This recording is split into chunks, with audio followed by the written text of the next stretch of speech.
Баршаңызға қайырлы күн, менің каналыма қош келдіңіздер. Сіздермен бірге Жұлдызай.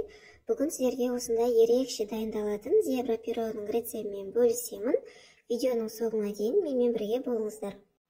Қыздар, пирог сіздерге де ұнайды, міндетті түрде жасап көріңіздер. Дәмі ерекше, өте дәмді болып шығатын пирогтардың бірі.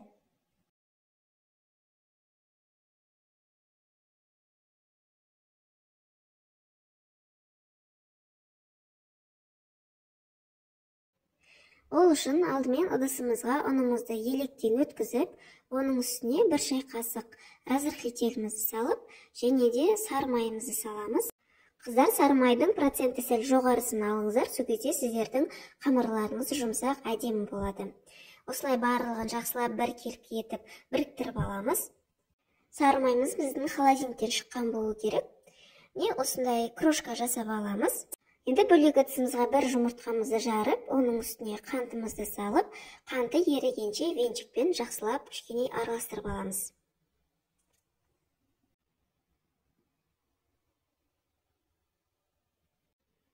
Енді осы жұмыртқамызды крошкамыздың үстіне құйып, жақсылап жұмсақ қамыр илеп аламыз, қыздар. Басқа артық заттың қосудың қажеті жоқ. Төменгі описание бөлімінде қосылатын заттардың мөлшері жазылған. Дәл солай өлшеп салатын болсаңыздар, сіздердің пирогтарыңыз өте керемет болып шығады. Қыздар, міне бізде осындай жұмсақ қамыр иленіп шықты. Қолға кішкене жабысуы мүмкін, ол ештеңе етпейді. Енді қамырымызды салафанға салып, холодильникке 10-15 минутқа қоямыз. Қамырды, қыздар, холодильникке 2 сағаттан артық қоюға болмайды. Енді бөлек ыдысқа начинкамызды дайындап аламыз. Творығымызды өлшеп саламыз. Біздің творығымыздың проценті сәл жоғары болған дұрыс. Қаймағымызды дәл солай өлшеп саламыз. Қаймақтың проценті 20-25% болған дұрыс. Енді оның үстіне 2 жұмыртқамызды жарып саламыз.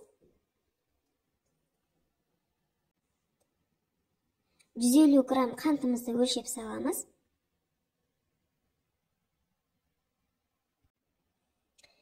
Және 1,5 ас қасық кукурузный крахмалымызды саламыз. Міндетті түрде кукурузный крахмал болу керек, картоп крахмалы жарамайды. Және де жарты шай қасықтай ванильный сахар қоссаңыздар болады. Осының барлығын блендердің көмегімен жақсылап біркелкі болғанша араластырып аламыз. Венчикпен, қыздар, болмайды, венчикпен творығымыз іртік-іртік дұрыс араласпай қалады. Енді осы начинкамызды теңдей етіп 2 бөлікке бөліп аламыз. Мен көз мөлшерімен бөліп алдым, сіздер өлшеп білсеңіздер болады. Бір бөлігіне 2 ас қасық какаомызды міндетті түрде електен өткізіп саламыз. Себебі бізде какаомыз түйір-түйір болып қалуы мүмкін. Венчикпен барлығы біркелкі болып жақсылап араласқанша араластырып аламыз.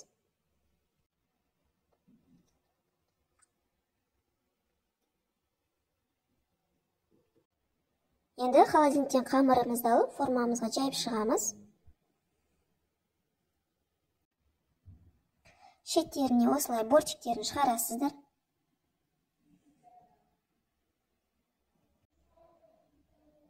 Жайып болғаннан кейін шанышқының көмегімен осылай ортасын тесіп шығамыз.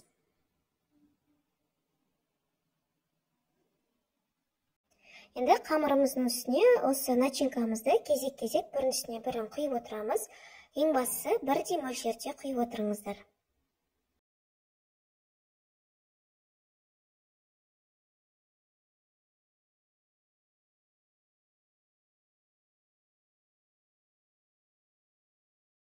Мінекей құйып болды. Енді зубочистка немесе шпажканың көмегімен осылай бетіне узор салып шығамыз. Және де 160 градуста қызып тұрған пеште 35-40 минуттай пісіріп аламыз. Қыздар, пирогымыз пісіп шықты. Енді бөлме температурасында толығымен суығанша қоямыз. Содан кейін кемінде холодильникке 2-3 сағатқа қоямыз, сосын барып формасынан босатамыз. Қыздар, міндетті түрде жасап көріңіздер, өте дәмді пирог болып шығады.